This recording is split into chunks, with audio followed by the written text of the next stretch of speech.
Hello, everyone. I'm Bill Roggio. I'm a senior fellow at Foundation for Defense of Democracies and editor of FDD's Lone War Journal. And this is Generation Jihad, the podcast that covers the complex and growing landscape of the global jihad, or what we call the Long War.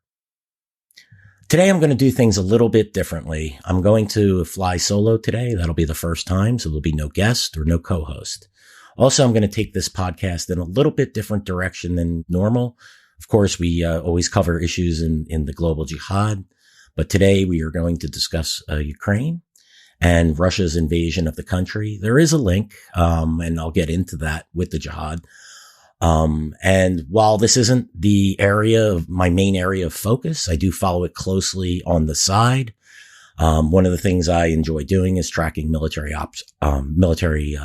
operations. As a kid, I read just about every book on World War II and other, Alexander the Great and other conflicts. So I consider myself a sort of a self-taught historian, and I'm fascinated by military operations. I think this is one of the things that, I had the success that, Tom and I had the success that we did last summer tracking the Taliban, is because that's something we track those operations from the very beginning. So to begin, first, unfortunately, I have to make this disclaimer. This is insane that I have to say this, but in this world today, which is highly polarized, hyper partisan, and insanely political, if you say something that's contrary to the popular opinion and gives people the impression you may support the wrong side, you're going to be canceled or lambasted. So here we go. It's again, I'm laughing that I have to say this, but I am. I support the people of Ukraine, and Vladimir Putin's invasion of the Ukraine is both illegal and immoral. Again, it's ridiculous, but let me be very clear up front about that. That being said, what you're going to hear from me is the minority report on what's happening in the war in Ukraine. If you listen to the press, you would think that the Ukrainians are defeating the Russians on every battlefield. The Russians are demoralized. They can't conduct operations. And yet what we see is this grinding operation from the Russians that continues to take territory. I have been, writing about this, albeit on Twitter. You could follow me at Bill Roggio. That's at BILLROGGIO. Also, I wrote an article, about this subject at the Daily Mail.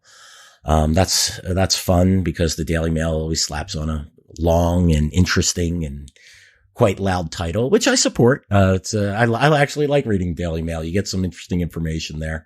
But yeah, if you go to Daily Mail and search my name, you can read my analysis. A lot of what we're going to discuss today is based on that article. For those of you who have listened to Tom and me on this podcast over the last year plus, you'll know that we call it like we see it. This is how we got Afghanistan right when just about everyone else got it wrong. So just because I'm here to tell you that the Russians at the moment are executing their battle plan and have the upper hand in Ukraine, I just want to reiterate that doesn't mean I'm pro-Russian or pro-Russian military operation. And I'm certainly not a lover of Vladimir Putin.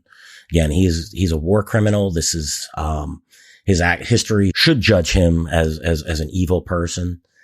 But because I'm here going to tell you some things that you haven't heard on this regular media, again, that doesn't mean I support his cause.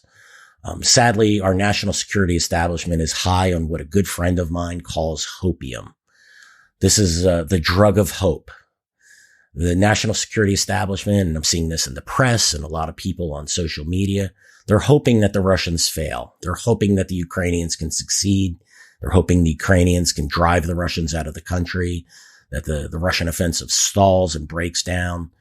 And therefore, everything you're reading out there and seeing out there it's tainted, and it's highly optimistic assessments. I'll give you more on that in a little bit. So to paraphrase the great, not yet canceled Dave Chappelle, thank goodness, hopium is one hell of a drug. One of my favorite clips. So if you think you've seen this movie before, you have, and you saw it quite recently. It began last spring. But really it was a 20-year long running soap opera that I call As Afghanistan Burned. The ending of that was explosive. As we watched that, we saw a very similar dynamic in effect. Here was the narrative back then, before the Taliban and during the Taliban offensive. The Taliban was disjointed. Taliban weren't unified. There were 7 Taliban. The Taliban didn't have a plan to control territory. The Taliban couldn't government. It couldn't resupply its fighters. Its fighters were demoralized by years of fighting. The Afghan military was well trained and prepared to defend its country when the United States and NATO and allied troops left. I mean, that all felt really good up until the point when the Taliban began to take over provinces, and then the country fell to the Taliban and its Al-Qaeda allies. Today, some of the same organizations and individuals who made those out of touch and flat out wrong assessments of Afghanistan are making very similar claims about Russia's invasion of Ukraine. We hear things like the Russians had no military plan to take territory in Ukraine after its initial assault to take an airport just north of Kiev failed.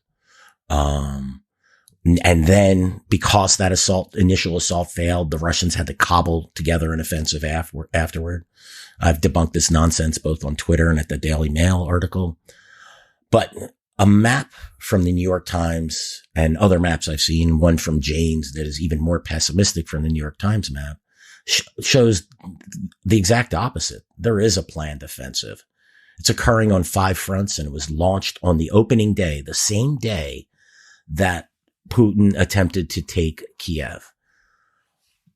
We're told that Putin failed, that the Russian offensive failed because the Russian military failed to take Kiev by the second day of the war. That's absolute madness. What I'm seeing analysts and Russian analysts and military analysts are saying is that Putin put all his eggs in the basket of decapitating the Ukrainian government, and that since that failed, he had to cobble together a plan and launch a ground invasion. Now, those of us who are old enough who remember the shock and awe campaign in Iraq in 2003, that was an attempt to decapitate the Iraqi government, to kill Saddam Hussein and his cadre of cronies. That didn't happen, but the U.S. also had a plan. It launched its invasion within 24 hours of the beginning of the shock and awe campaign. People were telling, the U.S. military took 3 weeks. It took the U.S. military 3 weeks to take Baghdad. Now, granted, the distances are longer. It's about 90 miles from the border of Belarus, where the bulk of the operation was launched, to Kiev, where it's about, I think it's around 300 miles or so from the Saudi border to Baghdad. So even if you multiplied that, if you made that 3 times or more longer, you wouldn't expect the Russians to be at Kiev until about 15 days, let's say.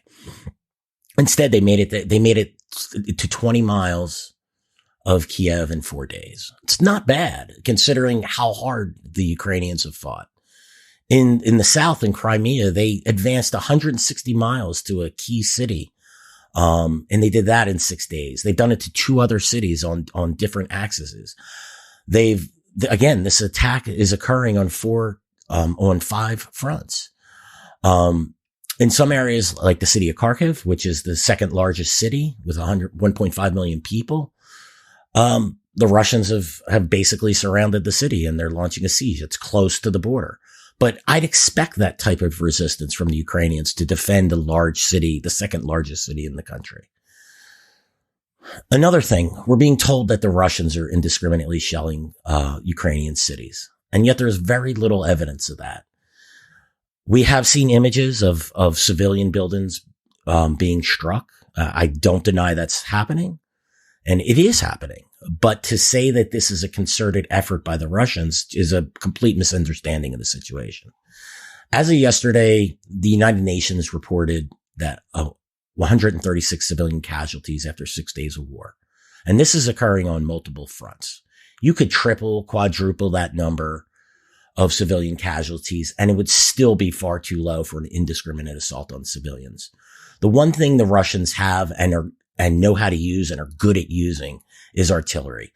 If the Russians wanted to punish the Ukrainians and kill Ukrainian cities, they would be drawing their artillery up to the city limits and unleashing artillery and rocket barrages on these cities. We would see scores, if not hundreds of deaths daily, maybe even thousands. We would be seeing video of these rolling artillery barrages. We would be seeing videos of blocks and blocks upon blocks of buildings leveled. We're not. And look, the one thing the Ukrainians are doing right now is they may be losing the war on the ground, but they're winning the information war. So you can rest assured that the Ukrainians would be showing us those images, and talking about thousands upon thousands of dead civilians if this was actually happening. Now, this doesn't mean that Putin's a good guy, that he isn't a war criminal, and he won't execute these attacks. He won't escalate the attacks on civilians in the future. I have no doubt that Putin will do this if he thinks it's in his best interest to do this. But the fact is that what we are currently seeing isn't an all-out assault on the civilian population. That is just not happening. It may come to that if these cities don't surrender, if this war goes on too long. But right now, what we're seeing is either strikes that are against targets. For instance, one of the targets in Kiev was a radio or television antenna that was broadcasting Ukrainian national television and other local television broadcasts. I'm not saying that's a legitimate target, but it's a target that the Russians wanted to hit. People were killed in collateral damage on that strike. Some of these strikes are very likely errant. The Russians aren't as precise in their fires as the U.S. and other Western militaries are. Another thing we're hearing is that Russian troops are demoralized. And apparently this is based on some interrogations of captured Russians and text messages and other sources, some of which I find to be dubious. Perhaps this is so. I have no doubt that the Russians don't treat their soldiers like professional soldiers as we do here in the United States. But this is where I go back to a comparison with Afghanistan. Look, I can go back to 2005 and show you press reports of a tired and demoralized Taliban fighters saying they fought too long, that they want the fighting to stop. They're tired. They just want peace. And 16 years after that, the Taliban were so tired that they took control of Afghanistan. Sure, I have no doubt that individual Russian soldiers, just as individual Taliban fighters feel like they're in the dark, that they didn't want to fight this war and things of that nature. But the fact is, what I see is the Russian military advancing on multiple fronts. It is still happening. So whatever problems the Russians are having with morale, it isn't stopping them from achieving their objectives so far, almost 1 week into the operation. And look, you're seeing a lot of talk about the Russians having logistical issues. I will not dispute that. And also reports of them taking high casualties. I've yet to see reliable estimates of casualties on either side. I saw something today where the Russians claimed about 500 soldiers killed and 1,500 wounded. That sounds about right. You can double those numbers. That sounds about right. We're talking about mechanized warfare here. So that's on the casualties. On the logistical issues, I absolutely expect that. The Russians, their doctrine is based on a Soviet system. Logistics, training, and, leadership from officers and senior NCOs isn't a key focus, but these problems that the Russians are experiencing is not stopping them from advancing up until this point. Maybe this will become an issue. I suspect it won't. A friend of mine who's known as Commander Salamander, he's a naval officer.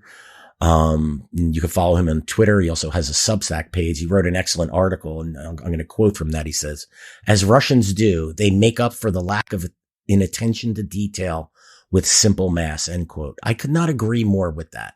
The Russians have a brute force, style of warfare. Okay, something doesn't work. We'll just throw more men, material, and weapons systems into it. They expect to take high casualties. They expect to lose large amounts of equipment in the conflict. Just because are the Russians more or less risk averse than we are? I suspect the Russian leadership, the Russian command isn't concerned about taking casualties as we are here in the United States or in the West. One other issue. We're hearing that Vladimir Putin is crazy. He's insane. He's deranged. This is the work of armchair psychoanalysts. This has become, this type of, diagnosing from afar has become vogue in American domestic politics. And now we're seeing the same people trying to apply this so-called craft across an ocean and a continent to diagnose Vladimir Putin. When I look at what he's done, I see someone who has made it who's calculated, who has made decisions based on what he's witnessed. He learned that he paid little consequence for what he did in, balkanizing the nation of Georgia in 2008, that he paid no price for annexing Crimea in 2014. He saw the divisions in NATO. He's made a calculation that this will work. He may have miscalculated. And we're going to find out over the next several weeks and months. We're going to see how this plays out. I certainly hope he did. But what I'm seeing right now, NATO is not entering the war. NATO countries are sending some weapon systems, but they just denied sending 70 fighter planes into the Ukrainian Air Force so they could be used. So how long can things like sanctions work? How long can the West keep Russian banks off of SWIFT? Will they cave, or will they maintain cohesion? Again, I'm going to quote my friend, Commander Salamander. Here's what he says, quote, "There are no off-ramps for Putin. As long as he is in power, he will do what he needs to do to achieve his end state." I cannot agree anymore. He has committed to this fight, and he's going to do what is necessary to win, or, he's put all his cards on the table here, and he's going for it. Look, certainly the Russians aren't invincible here. The outcome of this war is still undecided, and many factors can change the outcome of this war. What happens, perhaps the Ukrainians stiffen up and stop these advances. The Ukrainians certainly are putting up a valiant fight, and they're fighting a lot harder than I think many people expected. I am impressed with their will to stand up to the Russians. But they are gradually losing ground. The Ukrainians are fighting for their country, and they're fighting on their home turf. But the Russians surround Ukraine from three sides. They have far more troops. They have more armor. They have more aircraft.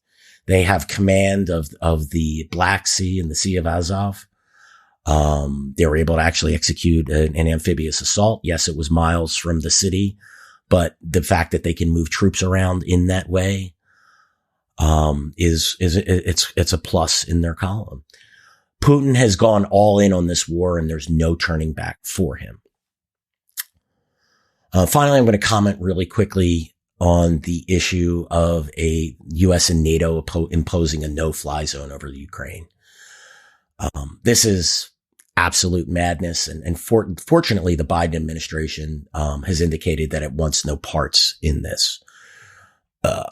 I really, probably preaching to the choir here to this audience. I think most of you know what the implications of a no-fly zone could mean. But I'll stay it here. It would directly pit the U.S. against Russia. It's certainly one thing to send support, to spend anti-tank missiles and anti-aircraft missiles and ammunition, and even warplanes for or for Ukrainian pilots to fly. But it's another thing if a U.S. aircraft shoot down Russian aircraft, and U.S. aircraft begin to target Russian surface-to-air missile launchers, radars, and other things that would need to be targeted in order to enforce a no-fly zone. If you want to risk widening the war and up the risk for a potential nuclear exchange, just keep advocating for a no-fly zone. This is not, I know the Ukrainians want this, but this is certainly not in the best interests of the United States or Europe. This is the potential to inflame this war, to take it to the next level. If you want that to happen, impose a no-fly zone. And one other point on the no-fly zone here. If the Ukrainians were doing so well, if what we're hearing, why does a no-fly zone need to be enforced? I'll just leave that question out there for you to answer, because I think you all know it. And now this all takes us back to Afghanistan. Tom Jocelyn and I warned years ago that what happens in Afghanistan doesn't stay in Afghanistan. When we were talking about that, we were talking about not just the Taliban's relationship with jihadist groups, including Al-Qaeda, Safe Haven, things of that nature, the stuff that was focused on the war on terror. But we were talking about things like how things like bad analysis is perpetuated, overly optimistic, Pollyannish assessments that come out from the Department of Defense and intelligence community, and both from the Bush, the Obama, the Trump, and the Biden administrations. Across 4 administrations, we were told we were winning in Afghanistan and the Afghan military was capable and things of that. And this is another problem that stems from Afghanistan. The inability to understand our enemy and his goals, objectives, and strategy. We didn't know who the Taliban were, what their goals were. You had U.S. advisors and generals who were shocked that the Taliban was religiously motivated. We didn't understand that. When I say we, I'm referring to the senior levels of the U.S. government. I know that most of you listen who are in Department of Defense and CIA and the military, at state. I speak to many of you, and I know you get it, but the leadership, those who are making decisions, they just didn't understand that the Taliban were religiously motivated. They didn't understand that the Taliban wanted to retake the Afghanistan and impose the Islamic Emirate of Afghanistan. They didn't understand what the Taliban's insurgency strategy was. And because we didn't understand these things, we thought that we could negotiate with the Taliban. We thought that we could use our diplomatic power to thwart an enemy that was always determined to take what he wants by force. I'm seeing these exact same problems that existed in Afghanistan existed today. Just look at the lead up to this war, the attempts by NATO to get Putin to not invade. He was going to do this. Now, I'm going to be very clear here. I'm not sitting here and saying the U.S. should have should have threatened Russia with military force. But when President Biden said he wouldn't get involved in Ukraine, he sent a green light to Putin. He said that NATO would not. You always leave questions like this hanging. But again, these are all of the wrong lessons that were learned in Afghanistan by senior leadership and in political, military, intelligence. Those lessons, when I look at this, I see these same mistakes being translated to the Ukraine. And look, I hope I am wrong, as I hoped I was wrong last summer with respect to the Taliban takeover of Afghanistan. And in fact, years prior to that, I was hoping I was wrong in my analysis of the Taliban strategy. It was clear that the Taliban had a plan. It was clear that the U.S. was negotiating with the Taliban while the Taliban was negotiating in bad faith, and that we didn't understand or didn't want to understand what the Taliban's objectives were. I hope the Ukrainians can withstand the onslaught. I hope that Putin and the Russians are defeated in Ukraine. I hope the Ukrainian people can beat the long odds and win and drive out the Russians. But I refuse to get hooked on the hopium to salve the painful reality of what is happening in the Ukraine. Thanks everyone for joining me for today's episode of Generation Jihad. Just a reminder, you could find us on YouTube, Apple, Spotify, and anywhere else you listen to podcasts. Make sure you subscribe and leave us a review, preferably a positive review. Thanks again, and we'll see you all soon.